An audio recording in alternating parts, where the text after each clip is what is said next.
Radio Matania, je vous salue dans le beau et précieux nom de notre Seigneur Jésus-Christ. C'est le moment de la prédication et celle-ci, celle que vous allez suivre, est une prédication du pasteur Claude Missindi-Mazi, pasteur responsable de l'église protestante évangélique Matania. Elle a pour titre « Un Messie souffrant ». Elle a des textes de référence qui se trouvent dans le livre du prophète Ésaïe, le chapitre 52, du verset 13 au verset 15. Ésaïe 52, 13 à 15 et Ésaïe 53, les 12 premiers versets. Ésaïe 53, les 12 premiers versets. Lorsque j'observe ce thème, j'ai l'impression qu'il y a une contradiction, un paradoxe entre les mots Messie et souffrant. Vous aurez la réponse à ce paradoxe en écoutant ce message riche du pasteur Claude Missindi-Mazi que je vous recommande vivement. Ésaïe chapitre 52, verset 13.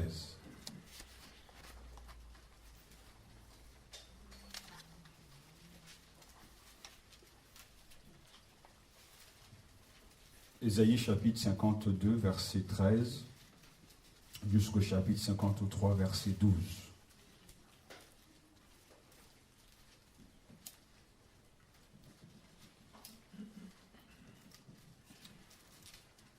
Voici mon serviteur. Il prospérera, il montera, il s'élèvera, il sera très haut placé.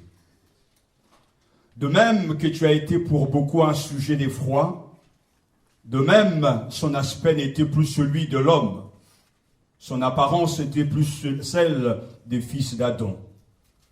De même, il purifiera par l'aspersion beaucoup de nations. Devant lui, des rois fermeront la bouche. Car ils verront ce qui ne leur avait pas été raconté. Ils comprendront ce qu'ils n'avaient pas entendu. Qui a cru à ce qui nous était annoncé? À qui le bras de l'Éternel s'est-il révélé? Il s'est élevé devant lui comme un rejeton, comme une racine qui sort d'une terre assoiffé. Il n'avait ni apparence, ni éclat pour que nous le regardions. Et son aspect n'avait rien pour nous attirer. Méprisé et abandonné des hommes, hommes de douleur et habitué à la souffrance. Semblable à celui devant qui l'on se voit la face, il était méprisé. Nous ne l'avons pas considéré. Certes, ce sont nos souffrances qu'il a portées. C'est de nos douleurs qu'il s'est chargé. Et nous l'avons considéré comme atteint d'une plaie, comme frappé par Dieu et humilié. Mais il était transpercé à cause de nos crimes, écrasé à cause de nos fautes. Le châtiment qui nous donne la paix est tombé sur lui. Et c'est par ses meurtrissures que nous sommes guéris. Nous étions tous errants comme des brebis, chacun suivait sa propre voie. Et l'Éternel a fait retomber sur lui la faute de nous tous. Il a été maltraité, il s'est humilié et n'a pas ouvert la bouche. Semblable à l'agneau qu'on mène à la boucherie, à une brebis muette devant ceux qui l'attendent, il n'a pas ouvert la bouche. Il a été emporté par la violence et le jugement. Dans sa génération, qui s'est soucié de ce qu'il était retranché de la terre des vivants? À cause des crimes de mon peuple, de la plaie qui les avait atteints, on a mis sa tombe parmi les méchants. Son sépulcre avec le riche, quoiqu'il n'ait pas commis de violence et qu'il n'ait pas eu de fraude dans sa bouche. Il a plu l'Éternel de le briser par la souffrance. Après cette livrant en sacrifice de culpabilité, il verra une descendance et prolongera ses jours, et la volonté de l'Éternel s'effectuera par lui. Après le tourment de son âme, il rassasiera ses regards. Par la connaissance qu'ils auront de lui, mon serviteur juste justifiera beaucoup d'hommes et se chargera de leurs fautes. C'est pourquoi je lui donnerai beaucoup d'hommes en partage.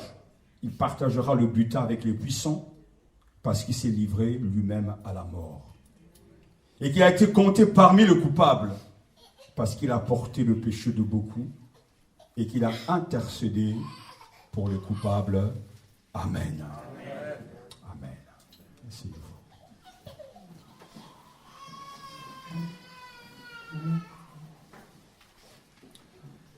À la lecture de ce texte, on ne peut pas s'empêcher de s'écrier « Quel sauveur merveilleux nous avons !» Quel sauveur merveilleux nous avons. Ce texte est le 4e chant du serviteur. La lecture chrétienne y voit le texte prophétique majeur préfigurant le visage de Jésus et annonçant sa passion. Du chapitre 42 au chapitre donc 52 et 53, le Messie nous est présenté comme le serviteur de l'Éternel. Voici mon serviteur. L'Église voit dans cette prophétie le visage de Jésus. N'est-il pas le crucifié, exalté par le Père, établi par lui dans sa résurrection, Seigneur et Christ, Fils de Dieu? Quel contraste! Le Seigneur Jésus-Christ, qui est exalté au plus haut des cieux, s'est d'abord humilié, a beaucoup souffert. Et quel contraste entre ce que les gens pensent à son sujet et ce qu'il est réellement. De l'humiliation de Jésus, de ses souffrances, jusqu'à la mort à la croix, Dieu en a fait une victoire, une réussite. Il a ressuscité, il a exalté. Jésus est le Rédempteur du monde. En lisant ce texte, nous pouvons comprendre que Dieu est capable de prendre ce qui est mal, ce qui est terrible, ce qui est choquant, et d'en faire une bénédiction. Dieu est capable d'utiliser son Fils humilié et de le faire passer par des moments difficiles afin de en tirer une bénédiction pour son peuple. C'est pour ça que nous voulons garder, méditer ces paroles. De l'humiliation de Jésus, de ses souffrances, jusqu'à la mort sur la croix, Dieu en a fait une réussite, une victoire. C'est Dieu qui l'a ressuscité. C'est Dieu qui l'a exalté. Jésus est le Rédempteur du monde. Ce texte est tellement riche, il est tellement profond, qu'on aura besoin de beaucoup de temps, de beaucoup d'heures, de beaucoup de jours pour le méditer. Mais j'aimerais que dans ce chant ce chant du serviteur, nous puissions le suivre strophe après strophe, et au moins dégager quelques mots pour enrichir notre foi. Parce que la foi chrétienne consiste à reconnaître Dieu pour ce qu'il est. Nous savons que Dieu est celui qui sauve. Nous savons qu'il est le créateur de toutes choses. Nous savons qu'il est tout puissant. Mais le Dieu que nous avons ici, la description de ce Seigneur, de ce Dieu que nous avons ici, c'est un Dieu qui souffre. C'est un Dieu humble. C'est un Dieu qui souffre pour sauver les hommes. Et la foi consiste à reconnaître que Dieu se manifeste aussi au travers d'un Messie souffrant, afin de nous sauver. Mais ce chant est un chant d'allégresse, un chant de conviction, parce qu'il commence et termine par des paroles qui doivent nous encourager. Voici mon serviteur, il prospérera, il montera, il se lèvera, il sera très haut placé. Verset 13 et verset 11, après le tourment de son âme, il rassasiera ses regards par la connaissance qu'ils auront de lui. Mon serviteur juste justifiera beaucoup d'hommes et se chargera de leurs fautes. Verset 12, c'est pourquoi je lui donnerai beaucoup d'hommes en partage. Alléluia. Dieu parle de son serviteur. Dieu parle de Jésus. Et que dit-il? Voici, voyez, mon serviteur, il prospère. À la lumière de tout ce que nous avons déjà entendu concernant la Seigneurie de Jésus, Philippiens chapitre 2 nous a été rappelé tout à l'heure que Dieu l'a souverainement élevé au plus haut des cieux. Et il lui a donné le nom qui est au-dessus de tout nom. Afin qu'au nom de Jésus, tout genou fléchisse sur la terre, dans les cieux et dans l'abîme. Et que toute langue confesse que Jésus-Christ est Seigneur. Cette seigneurie date. Cette œuvre que Dieu a faite à l'égard de son Fils a une histoire. Jésus a été annoncé par les prophètes. Et cette prophétie s'est accomplie. Ésaïe voit, il contemple, il prophétise, il annonce la venue du Seigneur de gloire.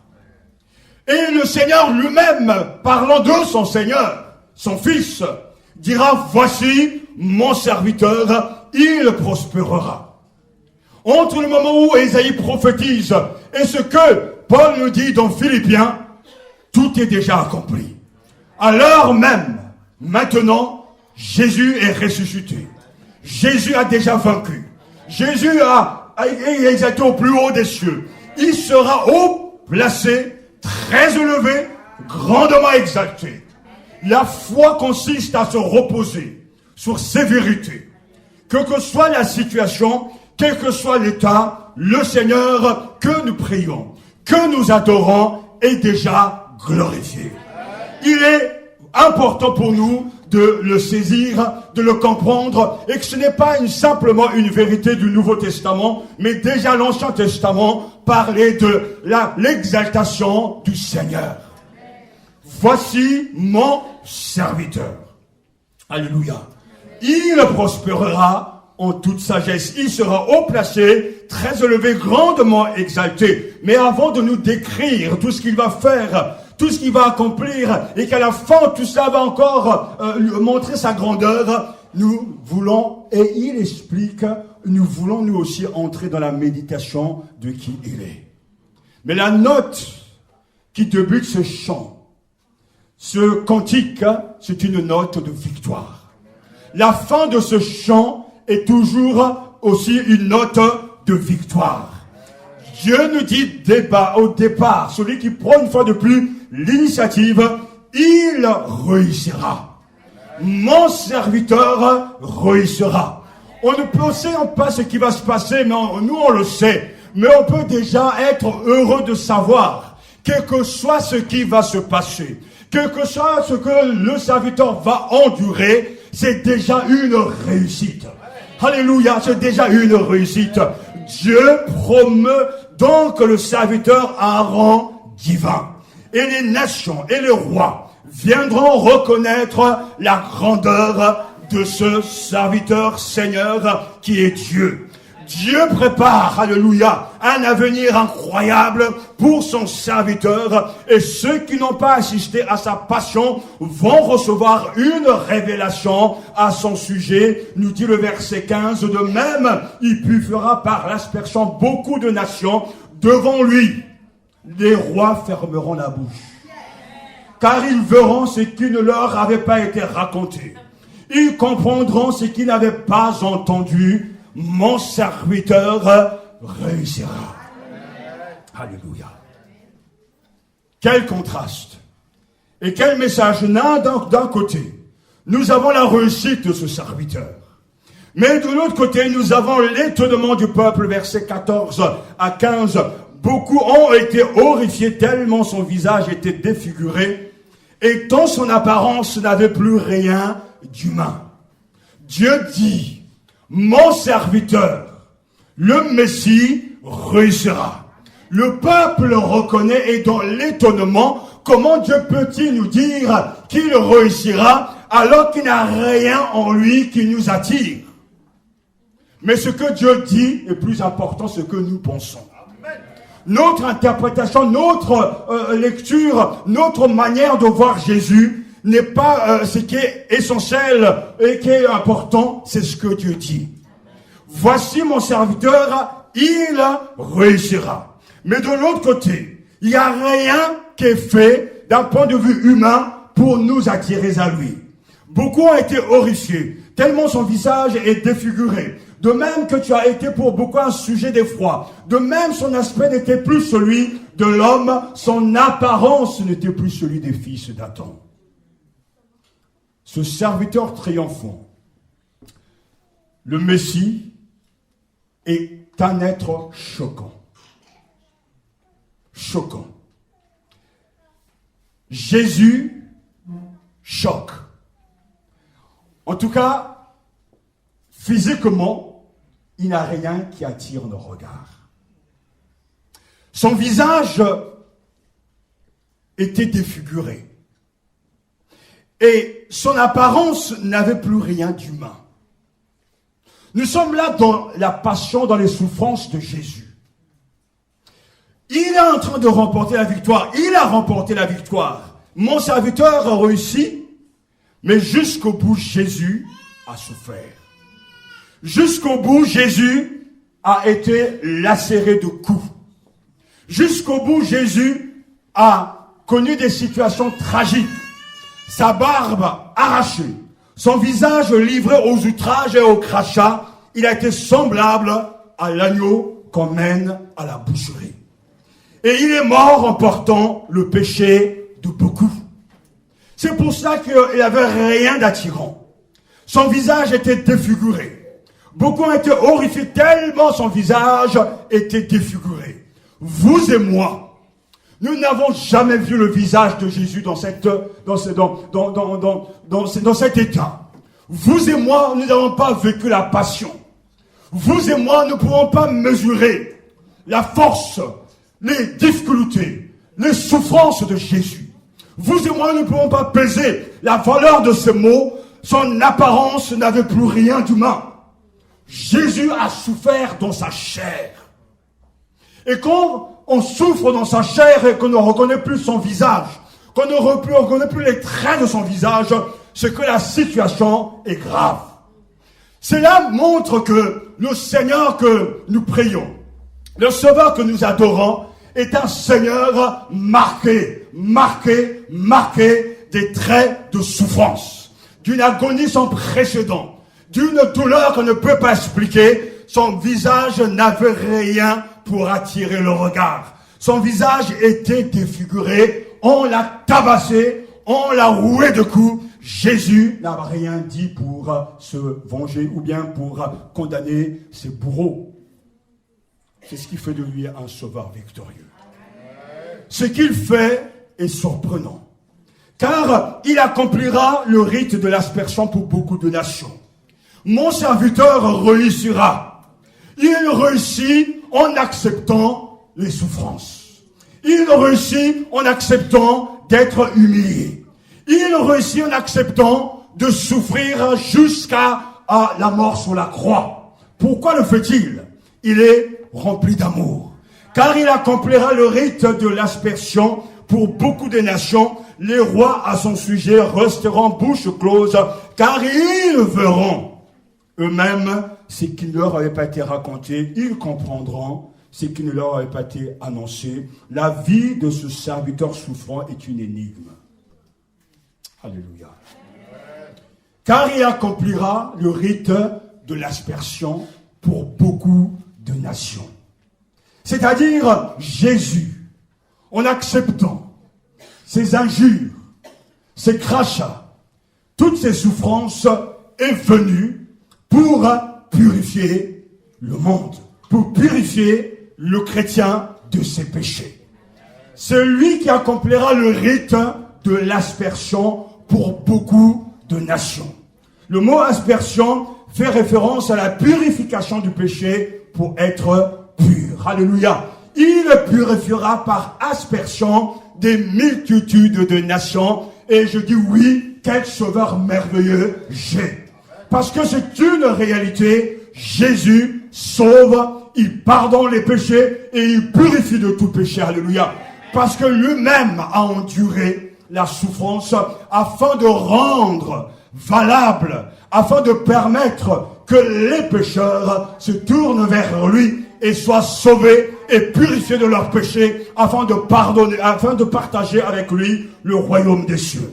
Et les apôtres avaient compris ces choses et ils les acceptaient avec joie. C'est une bonne nouvelle. C'est pour ça que l'Épître aux Hébreux nous dit le sang des boucs et des taureaux et les sangs de la vache brûlent, que l'on repent sur les personnes impures par rapport au rite, le purifie de cette souillure extérieure.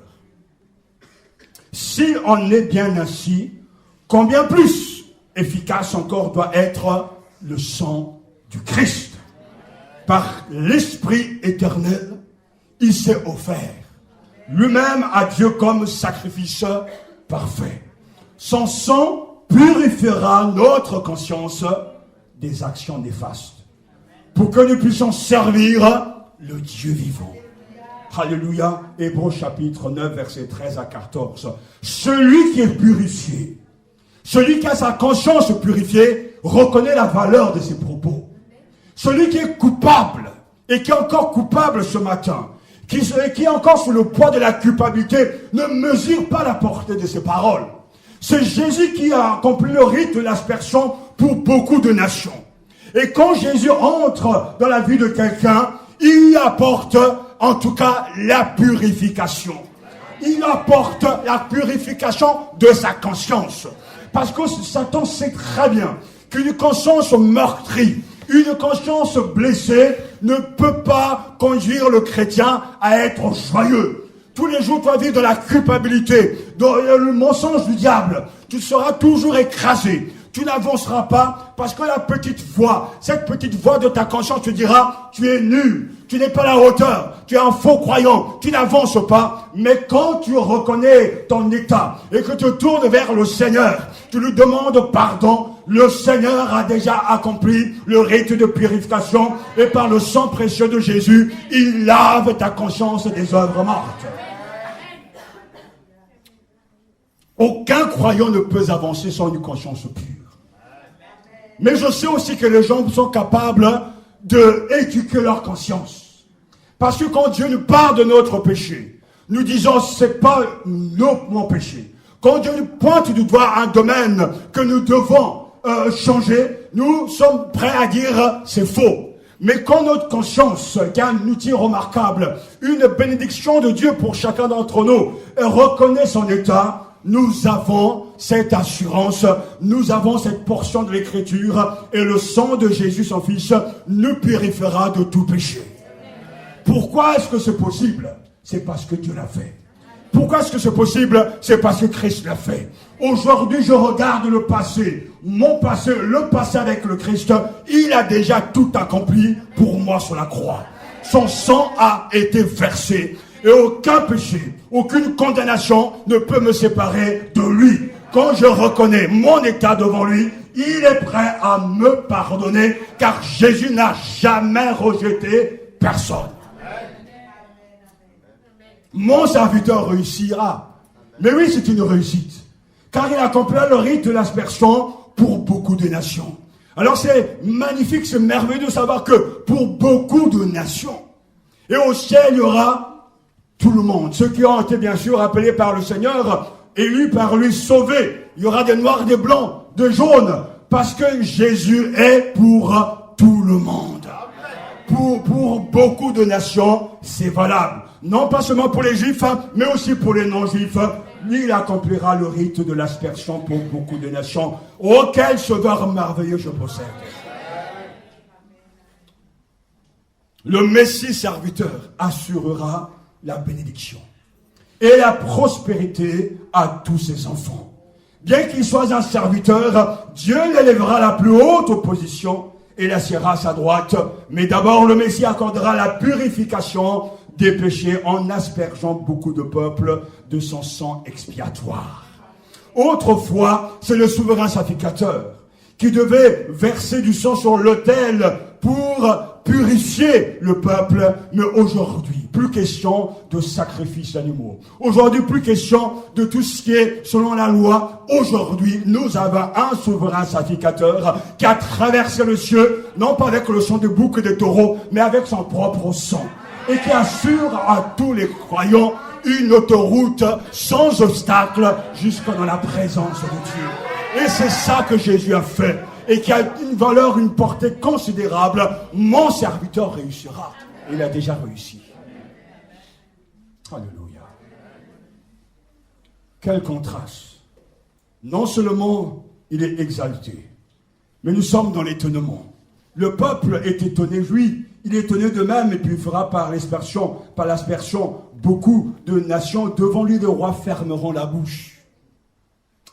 Car ils verront ce qui ne leur avait pas été raconté. Ils comprendront ce qu'ils n'avaient pas entendu. Et c'est vrai. C'est vrai. Alléluia. Mais devant une telle révélation, le peuple a-t-il cru?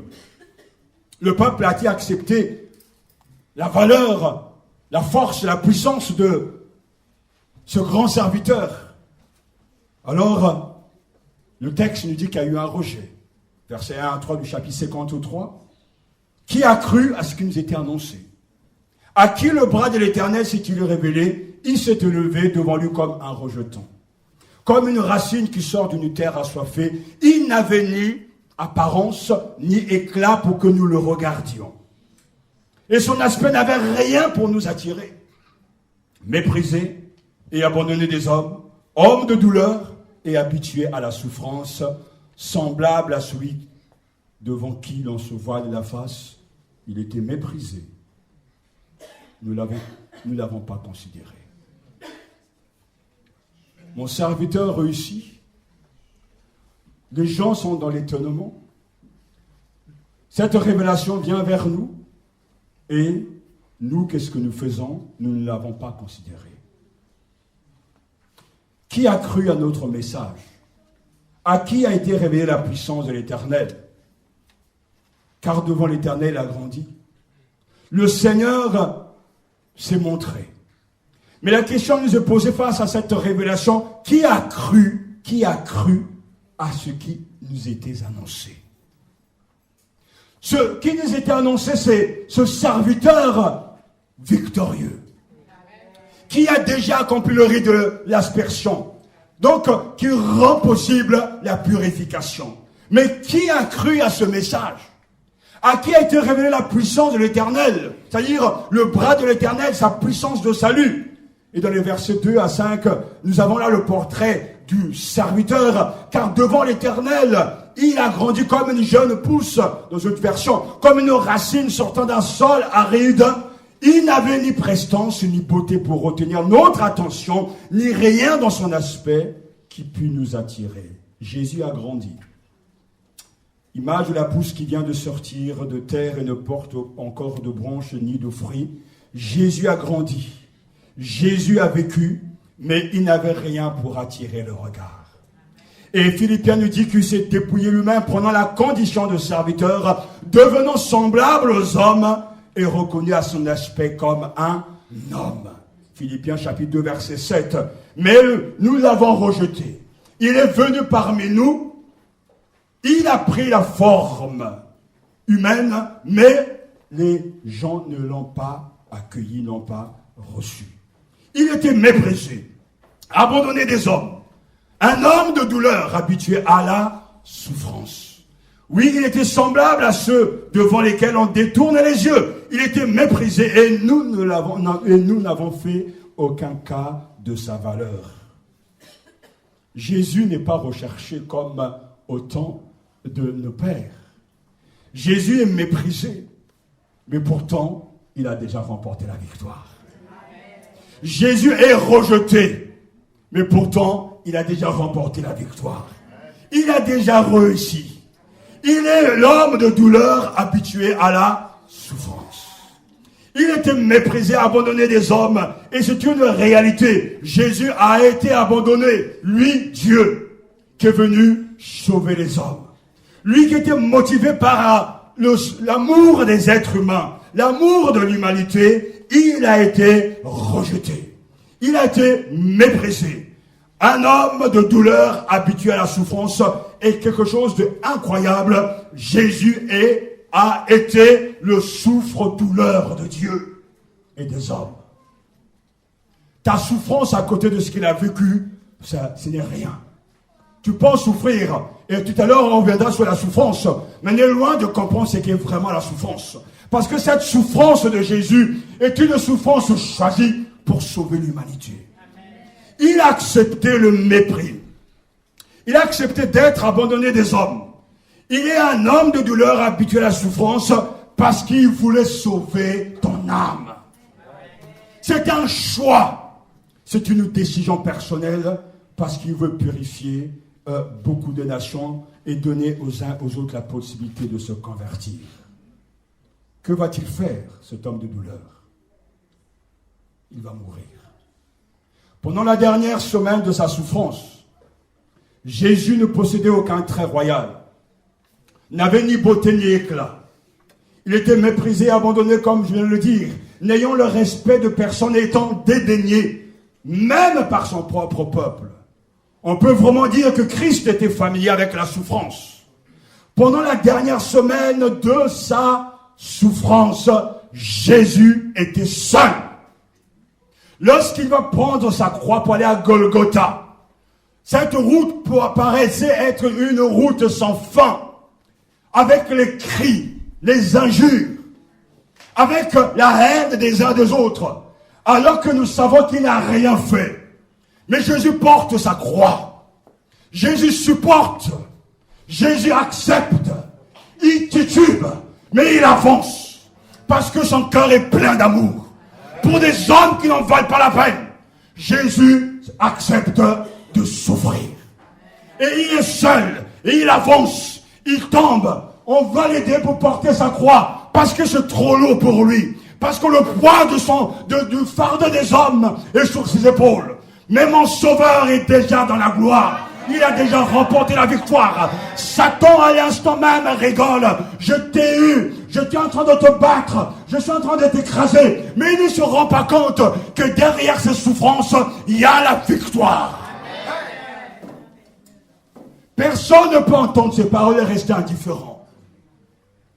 Personne ne peut comprendre l'évangile sans comprendre le cœur de Dieu. Jésus, dans sa dernière semaine, est une semaine difficile. Et le film de Mel Gibson le rend bien. Je crois que c'est le meilleur film, La Passion du Christ. Parce que c'est une passion, c'est une vraie souffrance. Ce n'est pas quelque chose de simple. Avoir autant de mépris de la part des gens à qui tu n'as rien fait. Toute cette colère, toute cette animosité, parce que Jésus les a dérangés à cause de sa pureté, à cause de la vérité qu'il a prêchée, à cause de la haine de Satan à son égard. Mais il n'est pas entré dans le jeu du diable.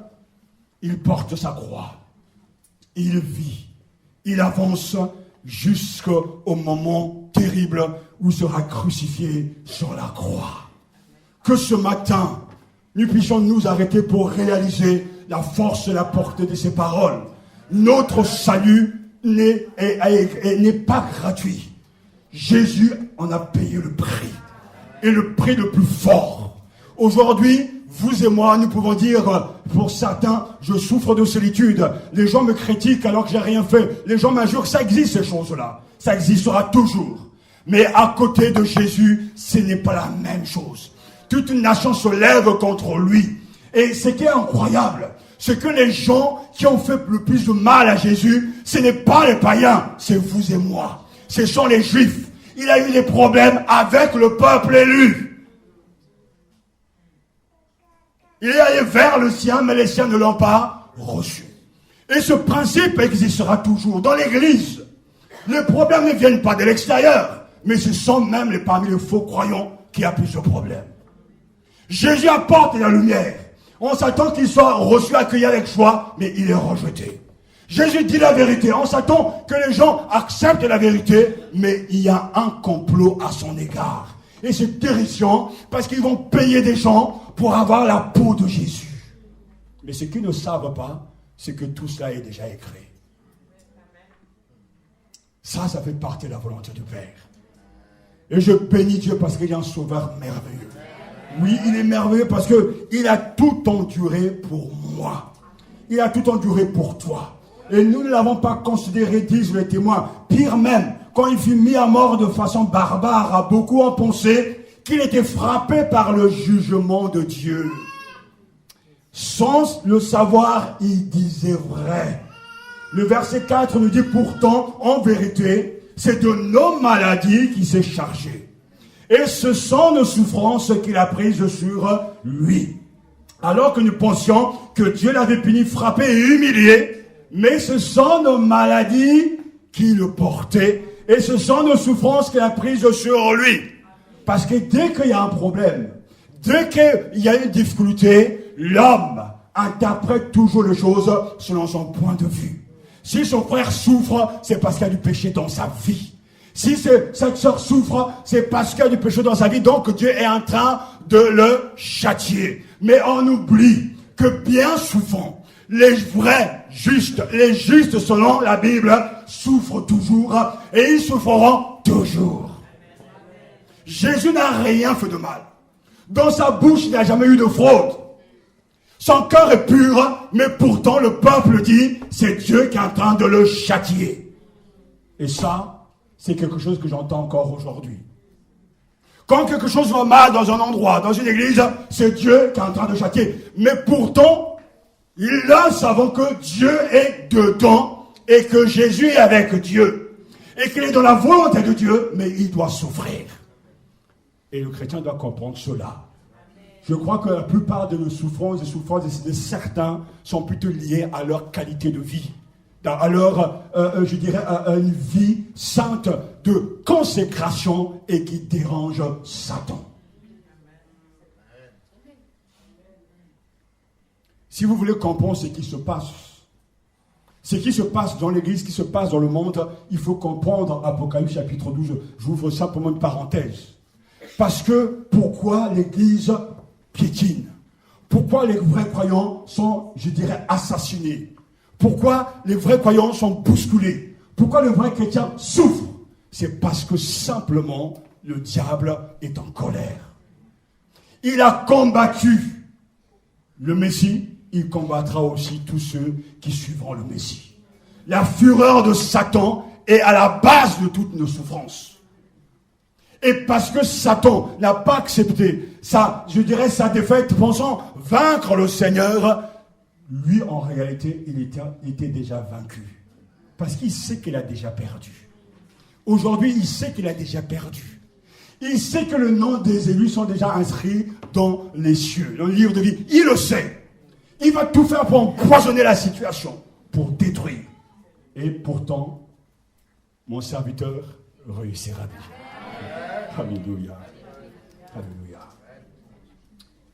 Mais ils ont fini par comprendre. Parce que nous aussi ne l'avons pas considéré. Nous l'avons rejeté. Et on a pensé qu'il était frappé par le jugement de Dieu sans le savoir. Il disait vrai, mais c'est faux aussi. Mais pourtant, en vérité, c'est de nos maladies qu'il s'est chargé. Et ce sont de souffrances qu'il a prises sur lui, alors que nous pensions que Dieu l'avait puni, frappé et humilié. Mais c'est pour nos péchés qu'il a été percé, c'est pour nos fautes qu'il a été brisé, le châtiment qui nous donne la paix est retombé sur lui. Et c'est par ses blessures ou par ses meurtrissures que nous sommes guéris. Alléluia. Il prend sur lui les souffrances des hommes pour y mettre un terme.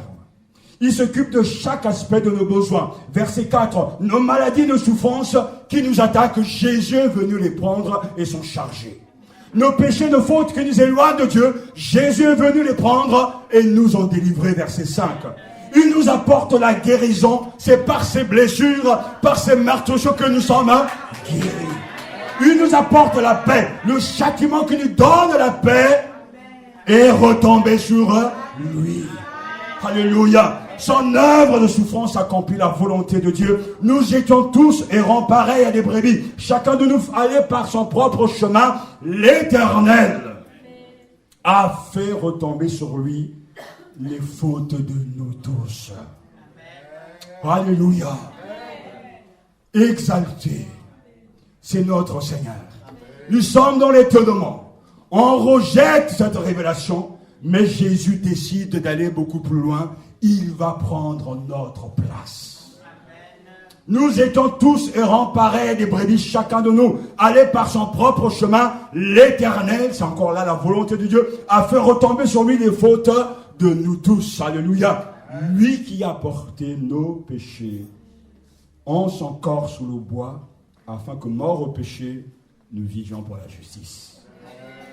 Lui par les meurtrissures duquel vous avez été guéris. Car vous étiez comme des brebis errantes, mais maintenant vous êtes retournés vers le berger et le gardien de vos âmes. 1 Pierre chapitre 2 verset 24 à 25. Car vous étiez comme des brebis errantes, mais maintenant vous êtes retournés vers le berger et le gardien de vos âmes. Alléluia. Pouvons-nous peser cela? Mais c'est pour nos péchés. C'est de nos maladies.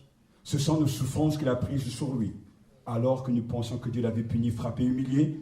Mais c'est par ces blessures que nous sommes guéris. Il n'est pas question ici de voir la guérison d'abord physique. Mais la vraie guérison, c'est la guérison intérieure. La souffrance est une réalité à laquelle nous sommes presque tous confrontés. C'est vrai, une enfance malheureuse, un manque de travail, la maladie, le licenciement, le célibat involontaire, un amour brisé, un mariage malheureux, la solitude, la dépression. Il y a tellement de choses qui peuvent nous miner, mais la Bible nous dit que Jésus a porté nos souffrances.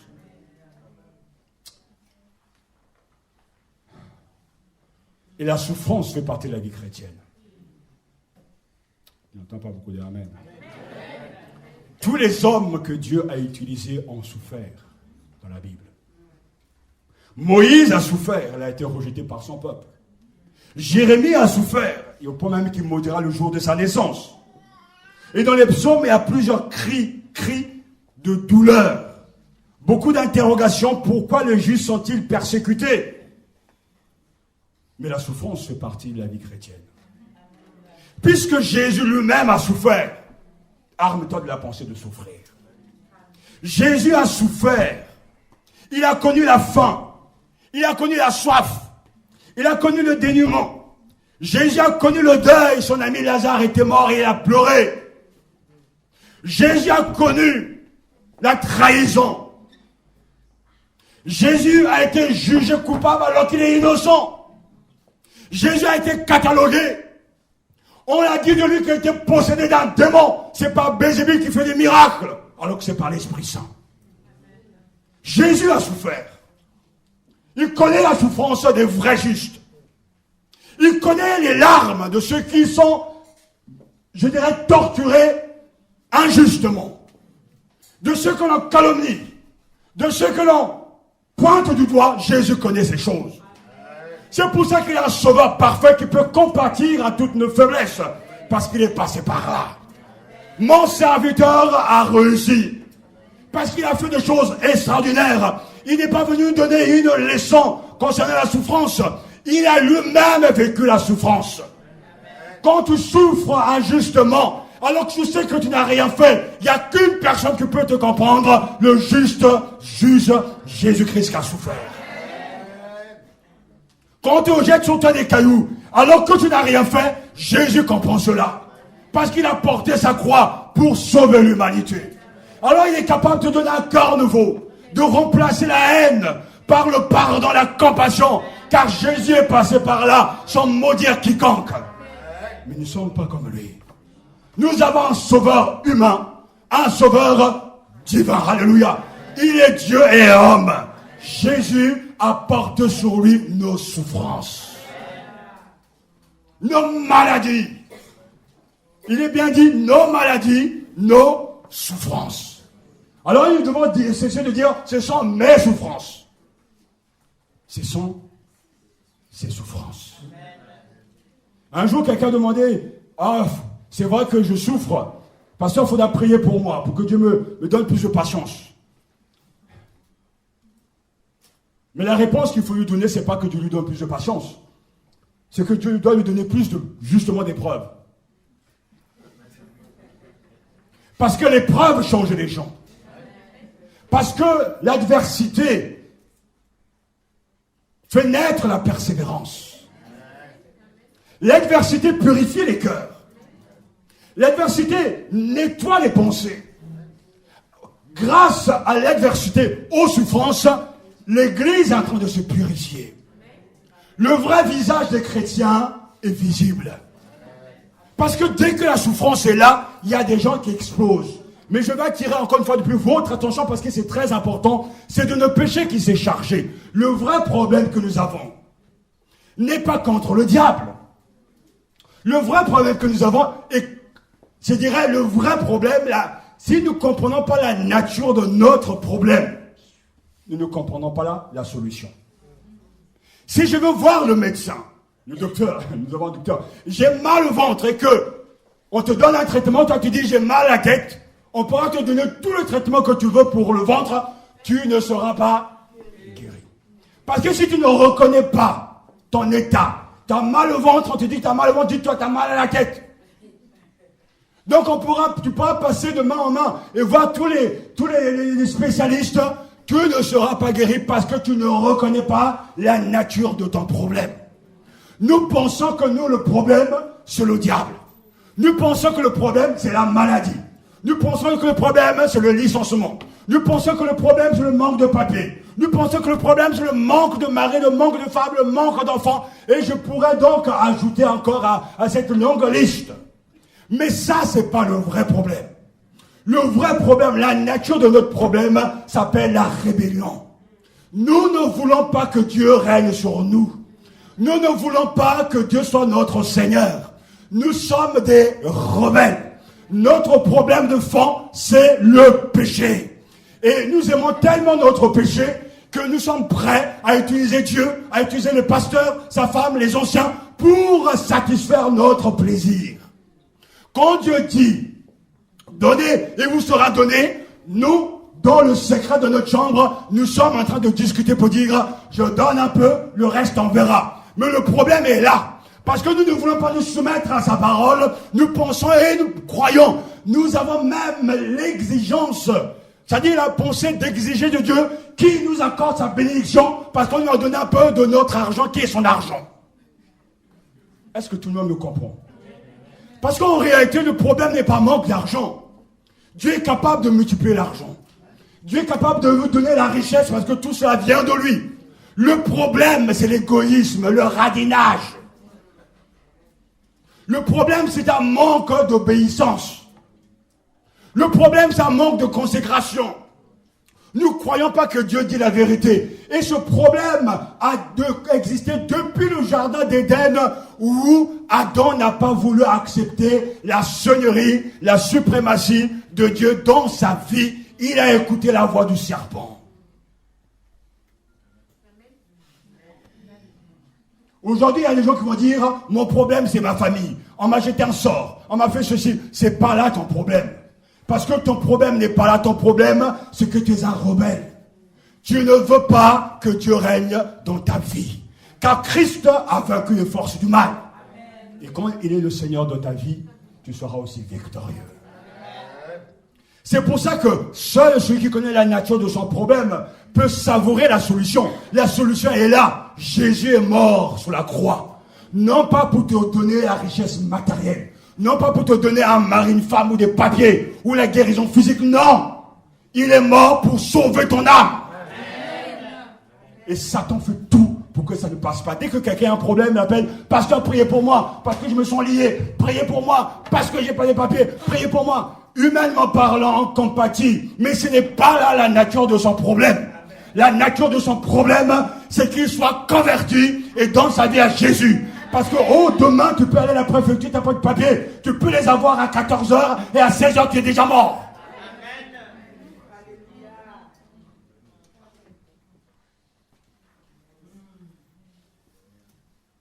C'est comme pour toute autre bénédiction. Je veux la guérison physique. Je veux une maison. Je veux du travail. Je veux une voiture. Je veux construire au pays. C'est que des choses de terre à terre. Non, notre problème, c'est notre péché. Dieu garde et protège ses enfants. Dieu veille sur ses enfants. L'Église n'a jamais manqué de rien depuis des siècles parce que le Rédempteur garde son Église.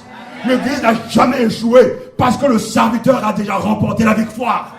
Et tout ce qui peut se passer est sous le contrôle et la providence divine.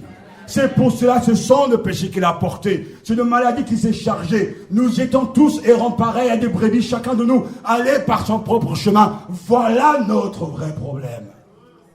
Il y a des gens qui pourront dire, je pourrais multiplier les exemples, pasteur, je n'ai pas assez de temps pour venir à l'église, à l'étude biblique. C'est un mensonge. Ton problème, c'est que tu ne veux pas soumettre ton temps au Seigneur. Tu veux faire ce que tu veux avec le temps de Dieu. Et quand il manquera ce temps, tu diras, priez pour moi que Dieu me donne plus de temps. Mais ces prières n'ont pas lieu d'être. En grandissant dans la foi, je me rends compte qu'il y a des choses que je demandais au Seigneur qui n'ont même pas lieu d'être. Je me suis trompé dans ces choses-là parce que je peux gérer mon temps en donnant d'abord priorité aux choses de Dieu. Mais nous sommes dans un monde où l'urgence a remplacé ce qui est important. Ma famille, ça c'est urgent, mais ce n'est pas le plus important. Tu peux rester 24 heures sur 24 avec ta famille, mais le soir tu quittes ce monde, tu t'as trouvé devant le trône de Dieu. Tu vas faire quoi?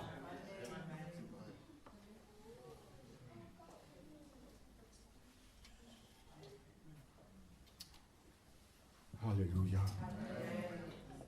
Mais c'est pour nos péchés qu'il a été percé.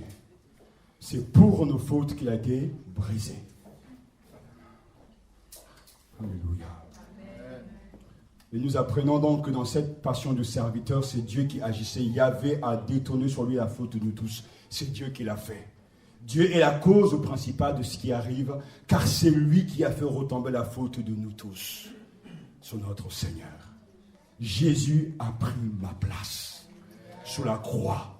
Il a accepté de mourir pour moi. Et c'est par ces meurtres sur les blessures de Jésus, j'ai la guérison. Mes péchés ont été pardonnés parce qu'il a pris mes infirmités. Il s'est chargé de mes maladies. Seigneur, tout ce qui peut me torturer parce que nous sommes dans une nation, nous vivons dans une époque terrible où les gens ont tout, mais en même temps ils sont torturés. Soyons honnêtes. Beaucoup de gens ont tout, mais ils sont malheureux. Je regardais des informations et j'ai vu cette jeune star aux États-Unis, Justine, je ne sais pas comment son nom, j'oublie toujours ses noms. Ouais, mais tu peux regarder comment les informations. Il a l'argent, il a la gloire. Il a toutes les filles qu'il veut, mais pourtant, il continue à se shooter, à boire. Quelqu'un comme ça, il est malheureux, il fait pitié. Mais quand on a affaire à un croyant qui est insatisfait, qui n'est pas heureux dans le Seigneur, il convoite cette vie-là. Je veux aussi avoir de l'argent, je veux aussi avoir une belle voiture, je veux aussi avoir une grande maison à étage, avec un carrelage impeccable. C'est ça qui se passe dans le secret des cœurs. Je veux ça, je veux ça, je veux ça. Mais le jour même où Dieu va te donner tout ça, tu vas exploser. Et au point, comme une fois je vous l'ai dit, qu'aux États-Unis, il y a une maladie incroyable qui ne touche que les riches. Ils ont tellement de richesses qu'ils ne savent plus quoi faire, ils sont devenus encore malades. C'est-à-dire que la mort et la richesse a fabriqué encore d'autres maladies. Qui n'aimerait pas avoir la richesse de Bill Gates, etc. Ou son intelligence, ce sont des dons de Dieu. Mais pourtant l'histoire est là, nous parle et nous ne comprenons pas. Toutes ces stars qui se suicident. Quand on voit les images, c'est incroyable, je disais à mon épouse, mais quand on voit Beyoncé, alors qu'on avait vu dans un film à chanter du gospel, et arriver à ce stade-là, mais c'est terrible. Mais qu'est-ce qu'ils ont dans la tête pour arriver à faire ça? C'est là. Ils sont torturés. Et comme Satan est très intelligent, très malin, il y a des laboratoires qui avancent très bien. Le business de Satan avance très bien. Une autre drogue remplace une autre drogue. Un jeu remplace un autre jeu. Et les gens, ils sont toujours à la course de la nouvelle drogue. Pour être encore plus malheureux, pour s'enfoncer davantage. Jusqu'à ce qu'au moins, par la grâce de Dieu, quelqu'un passe par là pour dire Jésus t'aime. Il peut te sauver. N'envions pas les gens du monde. Et comprenons bien ce qui se passe dans le monde. Le vrai problème de chacun n'est pas l'autre, ni le diable. C'est cette rébellion. Jésus a porté nos fautes sur la croix. Alléluia. Pourquoi? Pour que je sois délivré. pour que je sois soulagé. L'Éternel a fait retomber sur lui le feu de nous tous. La croix est un mystère. La mort de Jésus m'étonne. Je ne comprends pas tout ça. Comment un Dieu d'amour peut arriver à ce stade pour des gens aussi ingrats, quelqu'un d'ingrat comme moi, il décide de donner sa vie parce qu'il me veut. Comment peut-il arriver à accepter que je sais que celui qui le rejette, celui qui ne veut pas de lui me dit, mais tu ne veux pas de moi, mais je me donne pour toi. Je ne comprends pas, moi. Moi, tu me fais du mal, je te règle ton compte. Humainement parlant, c'est ce qui se passe. On te fait du mal, tu règles ton compte. Ça, c'est l'être humain. Quand on devient chrétien, on n'agit pas comme ça, on pardonne, on demande la grâce du Seigneur pour pouvoir pardonner. Mais naturellement, on a envie de régler ses comptes. Mais Jésus, lui, naturellement, il a cherché à bénir. Alléluia. Ce sont nos souffrances et nos péchés. Donc, ne dis pas, oh, tu souffres tellement. Je savais qu'il y a des situations où je peux les comprendre. Il y a certains qui m'ont dit, mais je souffre parce que depuis que je suis né, je ne fais que souffrir. Tu mens. Parce que dans la vie, il n'y a pas que de souffrance, il y a aussi des moments de bonheur. Mais c'est vrai que le moment de souffrance dépasse la force des moments de bonheur. Parce que quand la souffrance vient, elle est terrible. Elle vous prend, elle vous secoue dans tous les sens. Et même si hier tu as été béni, tu étais content, tout ça t'a disparu. Donc ne croyez pas qu'il dit depuis que je suis né, je ne fais que souffrir. C'est pas vrai. Mais c'est là où, justement, le chrétien doit changer sa manière de voir les choses. On dit, compte le bienfait de Dieu, regarde ta vie. Regarde les traces de la bénédiction de Dieu dans ta vie. Tu as pu tenir dans ta famille, peut-être il y a que des sorciers, mais regarde, toi, tu es sauvé.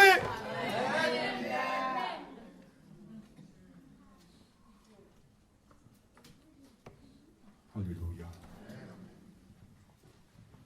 Mais la souffrance est une réalité. La souffrance nous pousse à nous interroger. Tous les saints se sont posés des questions. Pourquoi, Seigneur? Job, pourquoi? Pourquoi l'Église semble piétiner? Mais ce n'est pas vrai parce que l'Église avance toujours. Malgré la fureur de Satan, Jésus avance.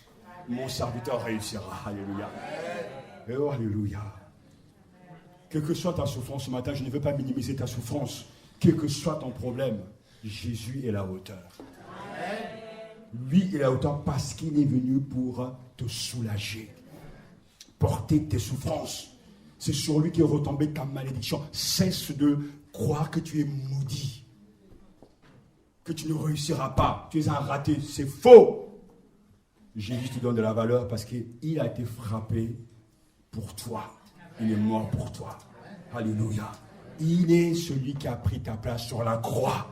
Et beaucoup plus loin, versets 7 à 9, il est celui qui a accompli l'expiation. Versets 7 à 9, on l'a frappé, il s'est humilié, il n'a pas dit un mot, semblable à un agneau emmené à l'abattoir, tout comme la brebis muette devant ceux qui l'attendent. Il n'a pas dit un mot. Eh bien, dis donc. Il a été arraché à la vie par la contrainte suite à un jugement. Et qui parmi les gens de sa génération s'est soucié de son sort lorsqu'on l'a retranché du pays des vivants. Il a été frappé à mort à cause des péchés que mon peuple a commis. On a mis son tombeau parmi les criminels et son sépulcre parmi les riches.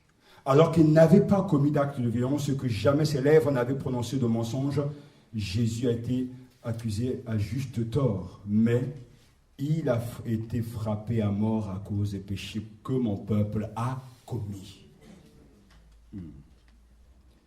Et il a reçu son sépulcre parmi les méchants. Lui, le juste, celui qui est bon, a connu vraiment une situation incroyable. Ça, c'est au mois de décembre plus bas. Et c'est pour ça que je vous dis que de l'humiliation de Jésus, de ses souffrances jusqu'à la mort sur la croix, Dieu en a fait une victoire. Il a ressuscité, exalté, c'est le Rédempteur du monde.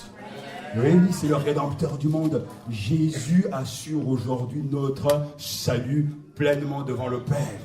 Il a accompli la volonté de Dieu, nous dit le verset 10, mais il a plu à Dieu de le briser par la souffrance.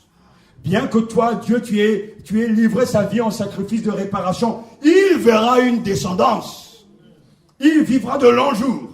Et il accomplira avec succès ce que désire l'Éternel. Jésus, en mourant sur la croix pour mes péchés, tes péchés, a fait la volonté de son Père. Donc, il y avait en lui une double motivation, l'amour des hommes et la volonté de son Père qui est dans les cieux. Il a été mandaté par Dieu, nous dit le texte. Il n'a plu à Dieu de le briser par la souffrance. Mais quelle méthode! On n'aime pas les échecs, on n'aime pas les humiliations. Mais pourtant, on doit passer par là.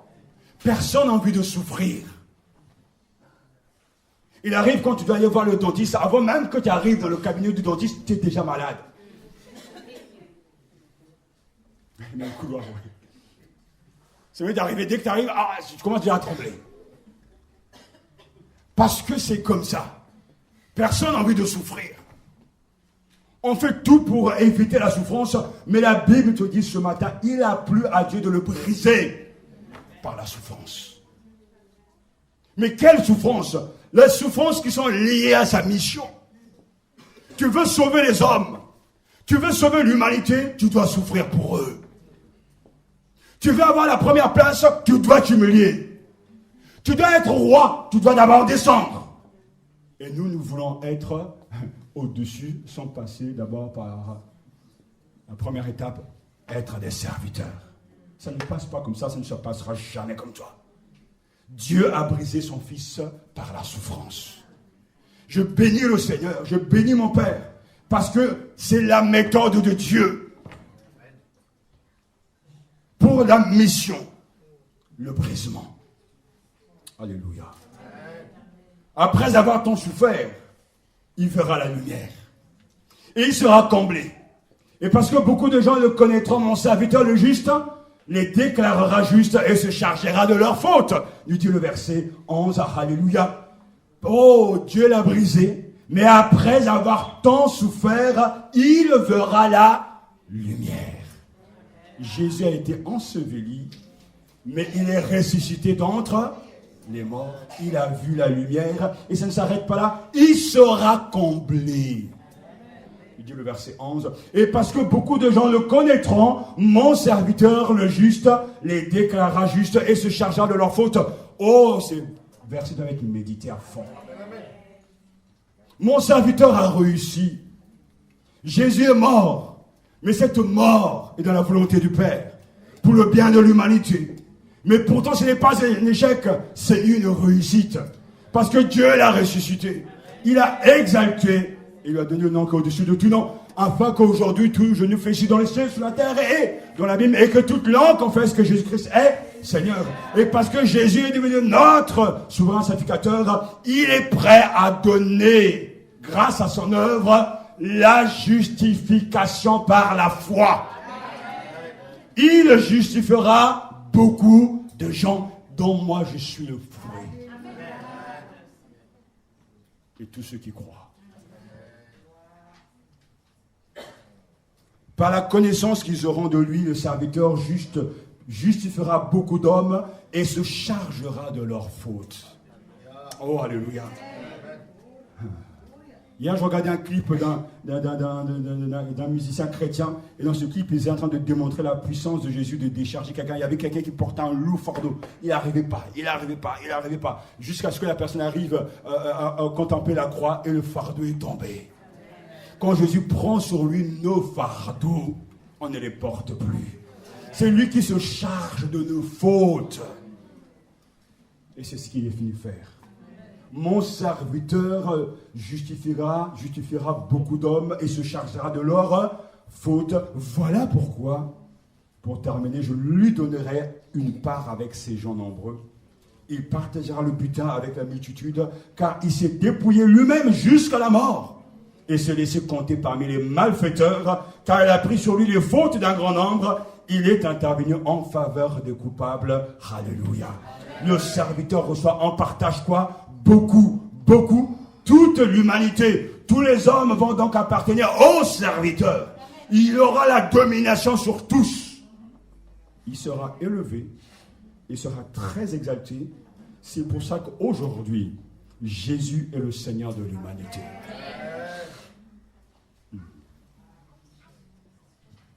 C'était la volonté de Dieu que Jésus souffre et meure, qu'un seul soit crucifié pour tous.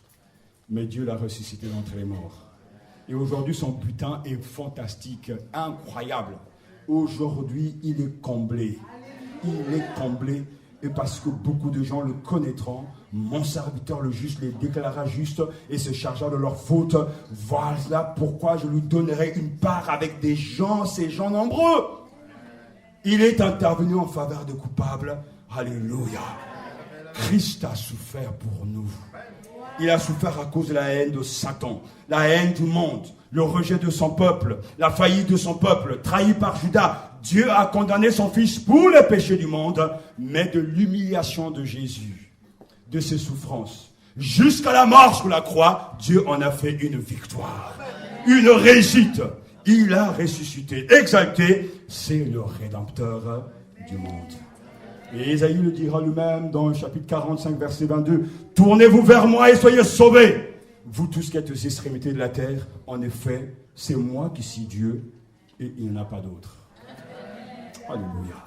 Le Fils de l'homme est venu pour non être servi, mais pour servir et donner sa vie en rançon pour beaucoup. Marc chapitre 10, verset 45. Le lendemain, il vit Jésus s'approcher et lui dit « Voici l'agneau de Dieu qui enlève le péché du monde. » Jean chapitre 1, verset 29. Voilà en quoi consiste la foi, à reconnaître Dieu pour ce qu'il est, le Dieu souffrant, qui s'est humilié, qui a souffert, mais Dieu l'a souverainement élevé, pour que celui qui croit en lui ne périsse pas, mais qui ait la vie éternelle. Je vais terminer parce que c'est important que nous puissions revoir. J'ai revu ce chapitre, il est tellement fort que je vous conseille de le méditer à la maison, mais je vais retravailler cette fois-ci en changeant tous ces pronoms, en y mettant des pronoms personnels, les pronoms personnels. Écoutez à peu près cette version, parce que c'est important. La multitude avait été consternée en le voyant, car il était si défiguré qu'il ne ressemblait plus à un homme. Qui aurait cru ce que nous avons entendu? Devant Dieu, le serviteur a poussé comme une plante chétive, enracinée dans une terre aride. Tu n'étais ni beau, ni brillant pour attirer mon regard. Ton extérieur n'avait rien pour me plaire. Tu étais méprisé, abandonné de tous, homme de douleur, familier de la souffrance, semblable aux lépreux dont on se détourne. Et j'étais méprisé, compté pour rien. Pourtant, c'était mes souffrances que tu portais, mes douleurs dont tu étais chargé. C'est à cause de mes fautes que tu as été transpercé. C'est par mes péchés que tu as été broyé. Le châtiment qui m'obtient la paix est tombé sur toi. Et c'est par tes blessures que je suis guéri. Maltraité, tu t'humilies. Tu n'ouvres pas la bouche. Comme un agneau conduit à l'abattoir, tu n'ouvres pas la bouche. Arrêté, puis jugé, tu as été supprimé. Qui donc s'est soucié de ton destin? Pourtant, tu n'as jamais commis l'injustice, ni proféré le mensonge. Le Seigneur a voulu te broyer par la souffrance, mais tu fais de ta vie un sacrifice d'expiation. Tu verras ta descendance, tu prolongeras tes jours. Par toi s'accomplira la volonté du Seigneur. À cause de tes souffrances, tu verras la lumière et tu seras comblé. Parce que tu as connu la souffrance, le juste, mon serviteur, justifiera les multitudes. Amen. Courbons nos têtes devant le Seigneur.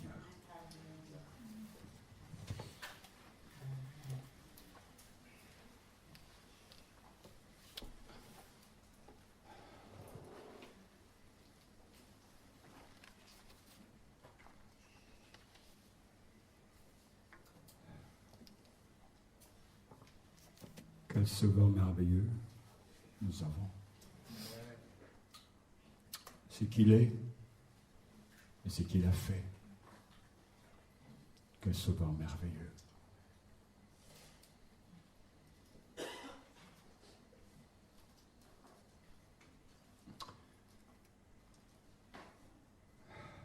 Je les invite à rester au pied de la croix, à réfléchir au sens et au contenu de votre foi.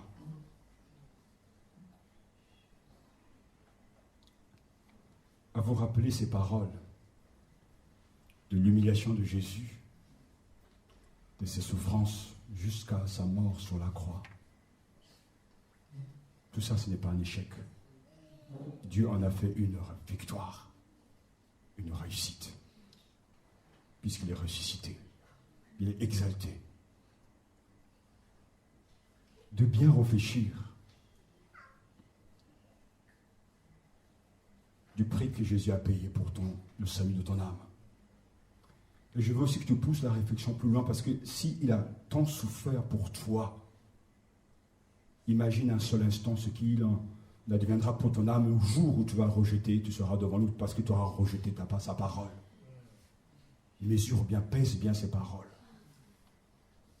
Jésus a beaucoup souffert pour te décharger de ton fardeau. Il a quitté la gloire pour être proche de toi. Est-ce que tu crois ces choses?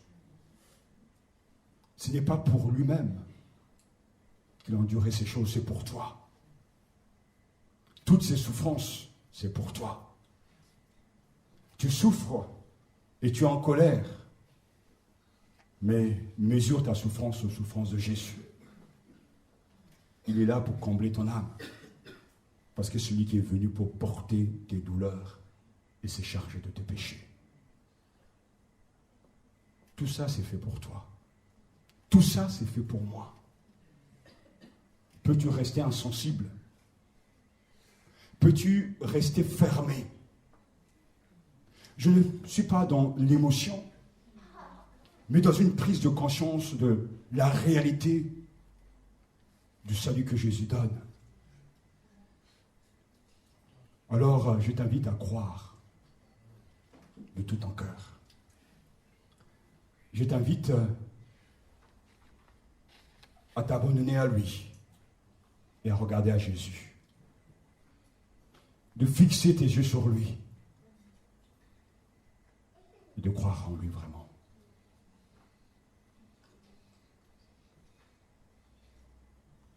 Croire. De lui demander de changer ton cœur, de te donner un cœur nouveau. Parce qu'il est venu pour sauver les hommes de leurs péchés. Il arrive lorsque nous méditons ces choses, nous demandons à lever les mains, on prie pour soi, on prie pour toi.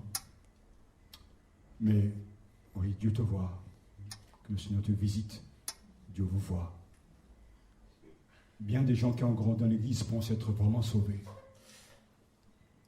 Mais si tu es sauvé, tu es quelqu'un de différent. Ça, si tu n'es pas différent, c'est que tu n'es pas sauvé. Et si tu veux vraiment voir la valeur de ton salut, c'est au pied de la croix qu'il faut retourner. Tu es un traître, une traîtresse. Tu es un menteur, une menteuse. Tu es un voleur, une voleuse.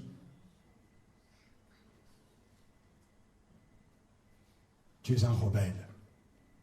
Tu ne veux pas reconnaître ton état. Tu rends responsable tout le monde, le diable, sauf toi-même. Mais la Bible est très claire. Qui a cru à ce qui nous a été annoncé? Christ est mort pour nos péchés. Tu n'es pas heureuse. Tu n'es pas heureux, tu t'en prends à tout le monde. Tu t'en prends à l'État, au gouvernement, aux politiques. Mais le problème est dans ton cœur. Tu ne réussis pas à te marier, à trouver quelqu'un, à avoir une vie stable. Tu t'en prends à tout le monde. Mais le problème n'est pas chez les autres, il est dans ton cœur. Tu ne t'en sors pas, tu te débats dans tes problèmes depuis tant d'années, tu tournes en rond. Et tu rends coupable tout le monde, responsable tout le monde. Mais ce n'est pas les autres, c'est dans ton cœur. Mais Jésus est venu te donner un cœur nouveau. Si tu acceptes de le laisser diriger ta vie. Cet évangile marche, car c'est la puissance de Dieu. Dieu nous voit ici, et il sonde nos cœurs. Nous avons prié pour que cette réunion, cette journée soit bénie. Et je crois que Dieu nous bénit. En entrant chez toi, après ce temps de jeûne et prière, poursuis encore cette recherche de Dieu. Mets-toi à genoux devant ces versets et dis non pas il, mais toi, c'est pour moi. Tu es pour moi. Tu as été maltraité pour moi. Tu as été humilié pour moi. Tu as connu, Seigneur, ces souffrances pour moi, pour moi, pour moi, pour moi. Père, bénis ta parole et bénis ton peuple. Ramène-nous à la vraie compréhension de l'Évangile et que nous ayons l'intelligence de comprendre nos vrais problèmes pour recevoir ta solution. Au nom de Jésus. Amen.